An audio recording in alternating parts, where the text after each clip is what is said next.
चर्चेला सुरुवात करूया सरिता मॅम। खरं तर निरंजन डावखरेंशी आपली चर्चा होत होती देवेंद्र फडणवीसांकडे जायच्या आधी, आणि एक शब्द आपण जो वापरला की ह्यामध्ये कोणी कोणी काम केलं, कोणाकोणाचे प्रयत्न होते, त्यात आपण विचार परिवार म्हटलं। विचार परिवार हा संघ परिवारासाठी आजकाल वापरला जाणारा नवीन शब्द आहे। तर परत एकदा संघ परिवार हाच किंग मेकर असं म्हणायचं का, आणि त्यामुळे संघाला जो आवडेल तोच मुख्यमंत्री बनणार का?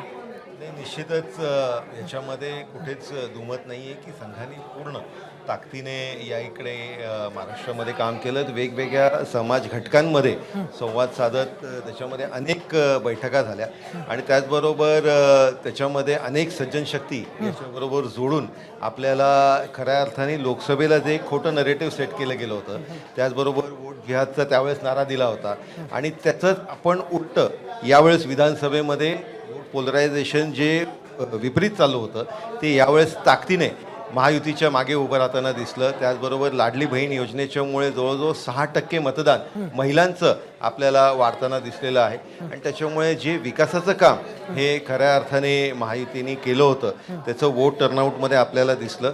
त्याचबरोबर अतिशय सूक्ष्म पद्धतीने आणि नियोजन पद्धतीने जे महायुतीने प्रत्येक मतदारसंघामध्ये म्हणजे सीट शेअरिंगपासून ते निवडून आणण्यासाठी प्रत्येक उमेदवारासाठी ज्या ताकदीने सगळेजण कामाला लागले, त्याच्यामुळे हा रिझल्ट आपल्याला दिसतो। नाही, अत्यंत महत्त्वाचा मुद्दा उपस्थित केलेला आहे। जसं देवेंद्र फडणवीस म्हणाले की मतांचं ध्रुवीकरण आम्ही टाळलेलं आहे, आणि एक महत्त्वाची अपडेट, उद्धव ठाकरे आज संध्याकाळी पत्रकार परिषद घेणार आहेत।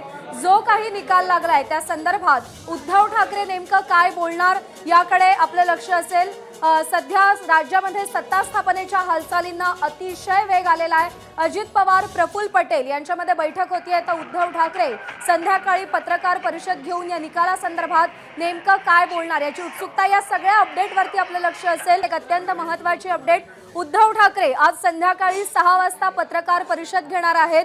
अपेक्षेपेक्षा खूपच कमी जागा त्यांना मिळालेल्या आहेत, आणि त्यामुळे या निकालासंदर्भात ते नेमकं काय बोलणार याची उत्सुकता। औरंगाबाद पूर्वमधून एक अपडेट आहे, एमआयएमचे इम्तियाज जलील 3000 मतांनी पिछाडीवर आहेत, आणि जे अतुल सावे 4थ्या क्रमांकावर होते ते आघाडी घेताना आपल्याला दिसतात। अजित पवार, प्रफुल्ल पटेल हे वर्षा बंगल्यावर दाखल झालेत। राज्यात सत्ता स्थापनेच्या हालचालींना प्रचंड वेग आलाय, तर उद्धव ठाकरे संध्याकाळी पत्रकार परिषद घेऊन या निकालासंदर्भात आपली भूमिका मांडणार आहेत। आपण चर्चेला सुरुवात करूया, विश्लेषणाला सुरुवात करूया सरिता मॅम। खरंच आत्ता प्रज्ञा जसं तू सांगितलं, पुढे मुख्यमंत्री पदाच्या, सरकार स्थापनेच्या सगळ्या हालचालींना वेग आलेला आपण बघतोय, आणि आता बैठक सुरू होते। आपल्याबरोबर धर्मेंद्र जोरे आहेत। धर्मेंद्र, काय सांगाल?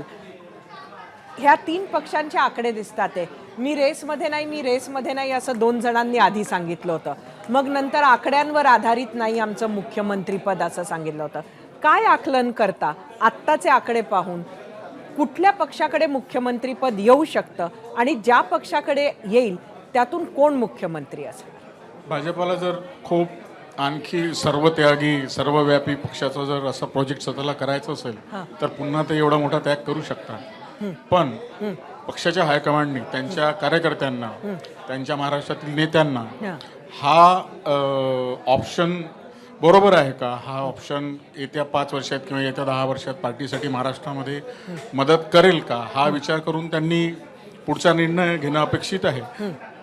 पक्षाची, कार्यकर्त्यांची, नेत्यांची मॅक्सिमम मेजॉरिटी जर इच्छा बघितली तर त्यांना देवेंद्र फडणवीसच मुख्यमंत्री व्हावे अशी त्यांची इच्छा दिसते। बऱ्याच लोकांनी हे बोलून दाखवलेलं आहे, ऑन रेकॉर्ड बरेच लोक बोलत आहेत। बरोबर, 22चा जो सागर बंगल्यावरती जो इश्यू झालेला होता तो जर आठवला असेल तर त्यावेळेचा जो आमदारांमधला आक्रोश होता, तो आक्रोश आता जर देवेंद्र फडणवीसांना मुख्यमंत्री केलं नाही तर तो होऊ शकतो असं मला वाटतं। Being silent observer of BJP activities, बाजूला एक आमदार तुमचे बसले, त्यांनी हीच वेळ त्यांनी की म्हणजे ते पण ओपनली बोलू शकतात, he is considered very close to Devendra Fadnavis, त्याच्यामुळे त्यांचंही ओपिनियन तुम्ही घेतलं पाहिजे। पण माझ्या मते यावेळी जर बीजेपीने इथे छत्तीसगड, मध्य प्रदेश आणि राजस्थानसारखा एक्सपेरिमेंट करायचं घेतलं तर मग त्यांचे कॅल्क्युलेशन त्याच्यामागे काय आहेत याचं मला सांगता येणार नाही. आणि त्यांना जर शिंदेनाच कंटिन्यू करायचं असेल तर मग 136 वगैरे जागा त्यांनी कशाला आणला याचाही मला नक्कीच. खरं तर मी तुम्हाला माझा यावरच प्रश्न असा आहे की नेतृत्व काहीही निर्णय घेईल, पण जर भाजपनं स्वतःकडे मुख्यमंत्रीपद ठेवलं नाही आणि मित्र पक्षाला दिलं तर कार्यकर्ते समजतील का ह्या खेपेला? त्यासाठी नुसतं तुम्हाला- फडणवीस नाही. त्यासाठी तुम्हाला आणखी 2 वर्ष मागे जावं लागेल. 22चा जो सेंटिमेंट होता, नंतर अजित पवारांना जेव्हा 23मध्ये तुम्ही आतमध्ये घेतलं त्यावेळेचा सेंटिमेंट तुम्हाला लक्षात घेतलं पाहिजे. आणि या दोन्ही सेंटिमेंटला निगेट करण्यासाठी जे पक्षाला काम करावं लागलं, ज्या मायक्रो प्लॅनिंग करावं लागलं, काय काय करावं लागलं हे बऱ्याच लोकांना माहीत आहे. की म्हणजे देवेंद्र फडणवीसांना कित्येक वेळा सांगावं लागलं की नाही, त्यावेळी त्यांचा वोट ट्रान्सफर आमच्याकडे झाला नाही, लोकांमध्ये नाराजी होती, पण आम्ही त्यांना समजावू शकलो, ते आता समजले आहेत. मग लोकसभेच्या वेळी काही विशिष्ट जे म्हणजे विचार ते लोक मैदानामध्ये उतरले नव्हते, मग त्यांना बहुतेक अश्युरन्स दिला गेला की नाही, यानंतर तुम्हाला जे वाटतं, तुम्हाला जे पाहिजे तेच आपण करू, तुम्ही मैदानात या. त्याच्यानंतर ते मैदानात आले. ते मैदानात आल्यानंतर आपण 4.5-5 महिन्यातला जो प्रचार आहे, जो काय म्हणतात त्याला पुढचा आणि मागचा पडद्याआडचा प्रचार, जो एक सिक्रेट पद्धतीने, नाही म्हणतात सिक्रेट हा शब्द वापरणार नाही मी, पण जो शांत पद्धतीने होता आणि एक जो मार्केटिंग स्टाईलने होतं, मार्केटिंग शब्द मी इथे वाचला, त्या दोन्ही याचा जो मेळ आहे, म्हणजे पन्ने से म्हणजे बुथचा एक पन्ना, पन्ना प्रमुख, पन्ना ते अगदी दिल्लीचं हेडक्वार्टर, मुंबईचं हेडक्वार्टर इथपर्यंतचा जो प्रवास आहे, त्यातले जर टप्पे तुम्ही बघितले, त्यातली यांनी केलेली मेहनत 5 महिन्यातली बघितली, तर ती मेहनत पुन्हा त्या मेहनतीवर पाणी फिरायचं का, हा विचार कार्यकर्त्यांच्या आणि आमदारांच्या मनात येऊ शकतो. मेजॉरिटी काही देवेंद्र फडणवीसांना करू नका असाही विचार असलेले आमदार असतील, असेही नेते असतील, प्रत्येक पार्टीमध्ये असतात. आणि आता बीजेपी इतकी मोठी झालेली आहे आणि देवेंद्र फडणवीस इतके मोठे नेते झाले आहेत की naturally he will have rivals within the party. बरोबर. संजयजी काहीतरी म्हणतात. हा, याच्यामध्ये आता फक्त एवढंच होईल की देवेंद्र हेच मुख्यमंत्री होतील आणि एकनाथ शिंदे आणि अजितदादा हे 2 उपमुख्यमंत्री होतील, असंच त्यांचं ठरवून जाईल. कारण भाजपनं आता खूप त्याग केला. 105 त्यांचे आमदार होते, तरीसुद्धा त्यांनी त्याग खूप केला आहे. आता ते कुणीच ऐकणार नाही आणि एकनाथ शिंदेसुद्धा ते मान्य करतील, ते उपमुख्यमंत्रीपद घेतील आणि अजितदादा पण उपमुख्यमंत्रीपद, खाती जरा चांगली मिळतील त्यांना, असाच तो विषय. मला वाटतं असंच भाकीत जे आहे ते प्रत्येकाचं आपण घेतलं पाहिजे. त्याला विश्लेषणही म्हणू शकतो, भाकीतही म्हणू शकतो, अनुभवावर आधारित ही म्हणू शकतो. विनोदजी काय सांगाल, कोण होणार मुख्यमंत्री? हे बघा, आता नंबरचा गेम आहे. ज्या पक्षाचा आकडा जास्त आहे त्यांचे मुख्यमंत्री होतील. आणि आम्हाला आनंद असा होईल की देवेंद्र फडणवीस साहेबांनी आरक्षण दिलं होतं, तरी आता पुन्हा ते मुख्यमंत्री जर झाले तर आमचा आरक्षणाचा प्रश्न मार्गी लावतील. कारण मतं तर संपूर्ण मराठा समाजाने दिली आहेत, सगळ्यांनी कौल दिला आहे. तेव्हा जो काही मुख्यमंत्री होईल, जे कोणी मुख्यमंत्री होईल त्यांचं आम्ही स्वागत करू, परंतु आरक्षणाचा मुद्दा हा ते सोडवतील अशीच आम्ही अपेक्षा करू. निरंजन, मी आपल्याला विचारते, कोण होणार मुख्यमंत्री? मुख्यमंत्री हा निश्चितच महायुतीचा असेल. आणि जसं दोघांनी महायुतीचा आम्हाला माहिती आहे, मनातला मुख्यमंत्री नाही, कोण? भारतीय जनता पार्टी आपल्याला कल्पना आहे की अतिशय डिसिप्लिन पार्टी आहे आणि एका ब्रीदवाक्यावर चालते की प्रथम राष्ट्र, नंतर पक्ष आणि नंतर मी. आणि त्याच्यामुळे जे काही पक्ष आणि वरिष्ठ नेते ठरवतील त्या पद्धतीचा निर्णय हा निश्चितपणे आपल्याला होता. अजूनही आपल्याला कॉन्फिडन्स नाही की ते नाव देवेंद्र फडणवीस असेल? नाही, आमच्या सगळ्यांच्या मनाची भावना जर तुम्ही विचारली तर निश्चितपणे तेच नाव आहे, माननीय फडणवीस साहेबच असावे अशा आमच्या सगळ्या कार्यकर्त्यांची इच्छा आहे. म्हणजे हे 133 आमदार असतील, त्याचबरोबर अनेक लाखो कार्यकर्ते आहेत, त्यांच्या सगळ्यांची मनाची इच्छा तीच आहे. पण पार्टी निर्णय जो घेईल त्याच्यामध्ये निश्चितपणे जसं मगाशी फडणवीस साहेबांनी सांगितलं की तिन्ही वरिष्ठ नेते हे एकत्र बसतील आणि या बाबतीतला निर्णय लवकरच आपल्याला दिसेल.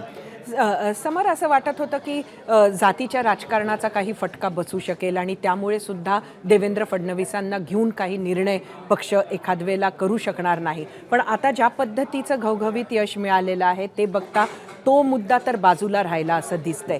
एकंदरीत तुम्हाला काय वाटतं, फडणवीसांचं मुख्यमंत्री पदासाठीचा चान्स? मला असं वाटतं की देवेंद्र फडणवीस यांना जातीमुळे बाजूला केलं गेलं असं मला वाटत नाही. कारण त्यांच्या इतका चाणाक्ष हुशार स्ट्रॅटेजिस्ट भाजपकडे दुसरा चेहरा नाही आहे. म्हणजे त्यांच्या आटपार जाईल असं नेतृत्वच नाही आहे. मध्ये मध्ये काही लोक प्रयत्न करतात, पण पुन्हा अशा काही घटना घडतात की ते परत त्यांची फुग्यातली हवा बसते. ते ह्या निवडणुकीतही आपण बघितलं.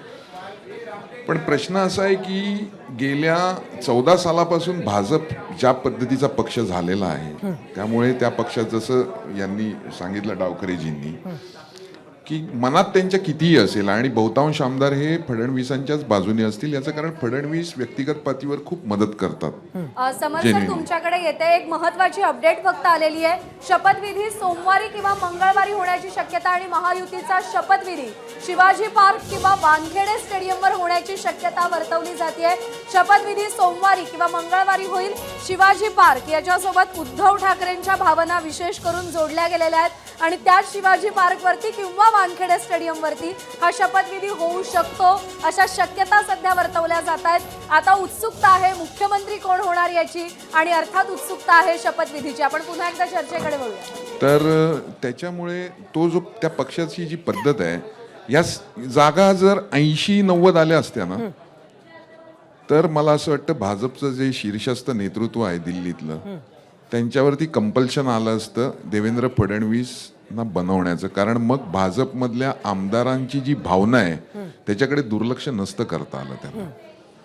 म्हणजे इतकं करून सुद्धा जर त्या आमदारांना हे केलं असतं त्याचे परिणाम दिसलेच. 133 आल्यानंतर हा जो सगळा बॉल गेम आहे हा दिल्लीच्या आखाड्यात गेलेला आहे. आता तिथे फडणवीसांचं वजन किती पडतं, तिथे संघ परिवाराचं किती ऐकलं जातं हे मला माहित नाही, हे यांनाही माहित नाही. म्हणून त्यांनी सावध प्रतिक्रिया दिली. खरं सांगायचं तर हे कोणालाच माहित नाही, ह्या पतंग उडवणं आहे. त्याच्यामुळे अमित शहा आणि नरेंद्र मोदी काय विचार करतात हे आता आपण सांगू शकत नाही. पण ही जी बातमी आता तुम्ही दिलीत, ही जर बातमी खरी असेल की काय कधी वानखेडे स्टेडियम वानखेडे किंवा शिवाजी पार्कवर कधी सोमवारी किंवा मंगळवारी, तर मला असं वाटतं की देवेंद्र फडणवीस किंवा एकनाथ शिंदे या दोघांमधलाच मुख्यमंत्री होईल. म्हणजे त्या पक्षात तर एकनाथ शिंदेशिवाय दुसरा कोणीच नाही, त्याच्यामुळे तो वादच नाही. पण जर त्यांना द्यायचं असेल तर म्हणजे एक तर त्यांना दिलं जाईल आणि भाजपमध्ये जर असेल, कारण जर एवढे फास्ट निर्णय होणार असतील सोमवारपर्यंत, तर भाजपमधनं देवेंद्र फडणवीस यांच्या व्यतिरिक्त दुसरं नाव येणं आजच्या घडीला मला कठीण वाटतं. ताराचंद एकच त्याला जोडीन की एक मात्र निश्चित आहे की 5 वर्ष तरी महाराष्ट्राचं पूर्ण राजकारणाचं केंद्रबिंदू हे माननीय फडणवीस साहेब राहणार हे निश्चित आहे. केंद्रबिंदू राहतील ते तर गेल्या 5 वर्ष पण होते. म्हणजे सत्ता गेली तेव्हाही केंद्रबिंदू होतेच ते. केंद्रबिंदूचा प्रश्न नाही. पण समजा आपण असं गृहीत धरू हायपोथेटिकली की सोमवारी किंवा मंगळवारी होणाऱ्या शपथविधीत एकनाथ शिंदेंना मुख्यमंत्री केलं, तर महाराष्ट्राचा 5 वर्ष मुख्यमंत्री एकच राहील का? हा पण मोठा प्रश्न आहे. पण तो काळानुसारच त्याच्यामध्ये उलगडा लागेल. कारण आपण म्हटलं तसं हे पतंग उडवण्यासारखं आहे. आता अडीच वर्षांची गरज नाही असं मला वाटतं ते सांगतात ते. नाही, म्हणजे जर एकनाथ शिंदेना सुरुवातीला दिलं तर ते 5 वर्ष कंटिन्यू करतील का? ते त्यांचं म्हणणं तेच आहे की ते सांगता येणं शक्य नाही. फडणवीसांना दिलं तर ऑब्व्हियसली 5 वर्ष होईल कंटिन्यू. पण जर मित्र पक्षाला दिलं तर 5 वर्ष कंटिन्यू होईल का, हा पण मुद्दा आहे. एक मिनिट. की त्यांनी आपल्या मुख्यमंत्री राहिलेल्या 2 वेळा, एक 5 वर्ष, एक 80 तास, अशा व्यक्तीला चीफ मिनिस्टर असताना त्या पदावर राहिलेल्या माणसाला डेप्युटी चीफ मिनिस्टर केलं. तो एक पायंडा घालून दिला. ते एक उदाहरण त्यांनी शिंदेच्या समोर सेट केलेलं आहे. आता त्यांच्याकडे शिंदेना ही विनंती करायला किंवा हे सांगायला तोंड आहे की बघा आमच्या माणसांनी सीएम असताना सुद्धा केलं. सर आपण एक अपडेट घेऊया. प्रज्ञा आपल्याला अपडेट दे. एक महत्वाची अपडेट आली आहे. वांद्रे पूर्व मधून ठाकरे गटाचे वरुण सरदेसाई विजयी झालेले आहेत. वरुण सरदेसाई विरुद्ध झिशान सिद्दीकी अशी लढत इकडे होती आणि झिशान सिद्दीकींच्या मागे एक खूप मोठी सहानुभूती उभी राहील असा अंदाज होता. अगदी निवडणुकीच्या काही दिवस आधी झिशान सिद्दीकी यांनी काँग्रेसची साथ सोडून ते राष्ट्रवादी सोबत गेलेले होते. तर झिशान सिद्दीकी यांचा पराभव झालाय. भाजपच्या श्रीजया चव्हाण यांचा भोकरमधून विजय निश्चित झालाय. वांद्रे पूर्वमधून ठाकरे गटाचे वरुण सरदेसाई विजयी होतात. आदित्य ठाकरेंचे मावस भाऊ तर मीरा भाईंदरमधून भाजपचे नरेंद्र मेहता विजयी झालेत. गीता जैन यांचं आव्हान होतं त्यांच्यासमोर. गीता जैन 2019 मध्ये अपक्ष म्हणून निवडून आल्या होत्या. भाजपला त्यांनी पाठिंबा दिला होता, पण यंदा मात्र नरेंद्र मेहता यांच्या गळ्यात विजयाची माळ पडली. आपण चर्चेला पुन्हा सुरुवात करूया. धर्मेंद्र, आपण तीच जो पायंडा जो पायंडा पाडला त्यामुळे एकनाथ जसं म्हणतात ते setting an example, they have set an example. आता ते सांगू शकतात की बघा, आणि आपल्या कानावर ह्या बातम्या आल्या होत्या की हमने इतना त्याग किया है तो अभी आपने भी करना चाहिए. तर हा डायलॉग पुन्हा हॅपन होऊ शकतो, हा डायलॉग पुन्हा होऊ शकतो. हो, जसं समरनी बोलला की मला वाटतं अमित शहा हे शिंदेना विनंती करू शकतात जर त्यांच्या मनात असेल तर. नक्कीच मला वाटतं हेच वाक्य घेऊन आपण ज्योतिजींकडे जाऊया. तुमच्या पक्षावर आता त्याग करण्याची वेळ आली असं तुम्हाला वाटतं का? मुख्यमंत्रीपद आत्ता जरी असलं तरी आता ते भाजपाकडे जायला पाहिजे का? महायुतीचा मुख्यमंत्री कोण असेल हे तर महायुतीचे शीर्षस्थ नेते ठरवतील. पण तरी सुद्धा एक शिवसैनिक म्हणून केवळ मलाच नाही तर महाराष्ट्रातल्या 2,60,00,000 लाडक्या बहिणींनाही वाटतंय की एकनाथ शिंदे साहेब हेच पुन्हा महाराष्ट्राचे मुख्यमंत्री व्हावेत. कारण आपण मला वाटतं की एक प्रचंड मोठा बदल बघू शकतो की सुरुवातीला 2.25 वर्षाच्या पूर्वी ज्या व्यक्तीबद्दल इतकी प्रचंड निगेटिव्हिटी होती, 2.25 वर्ष त्यांच्यावरती प्रचंड टीका केली गेली, पण त्या व्यक्तींनी कधी इर्षावाडीचा गड चढून, कधी मुख्यमंत्री वैद्यकीय सहायता निधीमधून करोडो रुपयांची मदत करून, कधी लाडकी बहीण, लाडकी लेक, मोफत उच्च शिक्षण यासारख्या योजनांमधून अहोरात्र प्रचंड मेहनत घेऊन मागची 2.25 वर्ष जे फक्त 3 तास झोपलेत ना, त्यांच्या कष्टाचंही हे फळ आहे. त्यामुळे अर्थातच मुख्यमंत्री पदाची कोणतीही रेस किंवा गळेकापूस स्पर्धा ही महायुतीमध्ये अजिबातच नाहीये. पण फेक नॅरेटिव्हला थेट नॅरेटिव्हनी उत्तर देणार आहे आणि त्याचबरोबर घराणेशाहीच्या विरोधामध्ये उभं राहण्याची हिंमत दाखवणारे आणि हिंदू हृदय सम्राट बाळासाहेब ठाकरेंचा वारसा या भगव्या झंझावाताच्या माध्यमातून आपणच चालवू शकतो हे सिद्ध करून दाखवणारे एकनाथजी शिंदे साहेब मला वाटतं हेच मुख्यमंत्री असतील. ताराचंदजी काय म्हणाल? समोरच्या मुद्द्याशी मी सहमत आहे. मात्र भाजपला जे घवघवीत यश मिळालेलं आहे एक मोठ्या प्रमाणामध्ये, तरीसुद्धा देवेंद्र फडणवीस होतीलच याची काही खात्री सांगता येत नाही. कारण हा निर्णय दिल्लीवर होईल आणि यावेळेस अजितदादांचं एक शक्यता असे आहे का मागच्या वेळी मी सीएम पद तुम्ही मला आश्वासन दिलं होतं, मी आलो पण मला केलेलं नाही. त्यामुळे अजितदादा सीएम पदासाठी पहिल्यांदा आग्रहीची मागणी करतील. त्यांचा आग्रह आता कितपत मान्य होतो भाजपकडे हे भाग वेगळा, परंतु त्यांचा पूर्णपणे त्यांची अशी मागणी राहील की मला सीएम पद संधी दिली होती. तुम्ही एकनाथ शिंदेंना मागच्या संधी दिली होती, माझे 40 निवडून आले, मला बी संधी द्या, असं पण होऊ शकतं. तेव्हा केंद्रातलं मोदीजी आणि अमित शहाजी निर्णय करतात व्हायला तर काहीही होऊ शकतं. आत्ता सध्या एकनाथ शिंदे हे मुख्यमंत्री आहेत म्हणून हा प्रश्न आहे. भाई याची अपडेट फक्त घेऊया आणि मग पुन्हा एकदा भाई जगताप यांच्याकडे जाऊयात. वर्षा बंगल्यावर सध्या महायुतीची अत्यंत महत्त्वाची बैठक सुरू आहे.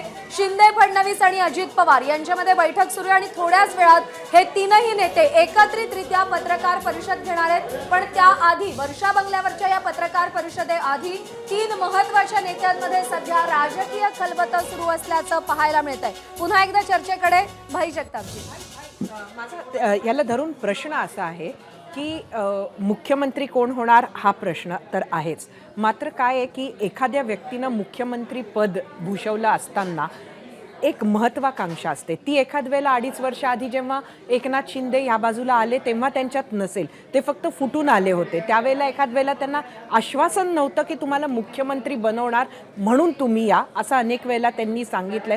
त्याला आपण खरं मानूया. पण आता एकदा मुख्यमंत्री झाल्यानंतर जी महत्त्वाकांक्षा असते, ज्या आशा असतात, त्यानंतर हे किती सोपं असणार आहे त्यांच्यासाठी भाजपाला मुख्यमंत्रीपद परत वापस देणे, त्या कॅबिनेटमध्ये परत मंत्री म्हणून जाणे. असं नाही आहे की अशी उदाहरणं नाही आहेत महाराष्ट्रात, पण अशी अनेक उदाहरणं आहेत. असे हां. नंबर 1. नंबर 2, खरं तर तुम्ही आता आमच्या विरोधात जे निवडून आले त्यांचा मुख्यमंत्री कोण असावा हे मला विचारताय. परंतु नाही म्हणून मी तो प्रश्न नाही, न विचारता तुम्हाला असा नाही विचारलाय. तो चर्चा त्याच गोष्टीची आहे. एक गोष्ट मला इथे मुद्दाम सांगावंसं वाटेल ती अशी, गेल्या 2014 पासून आतापर्यंतचा प्रवास, नवीन भाजपचा प्रवास, म्हणजे नरेंद्र मोदींचं नेतृत्व उदयास आल्यानंतरचा प्रवास, यांच्यापैकी एकही ठरवू शकणार नाही.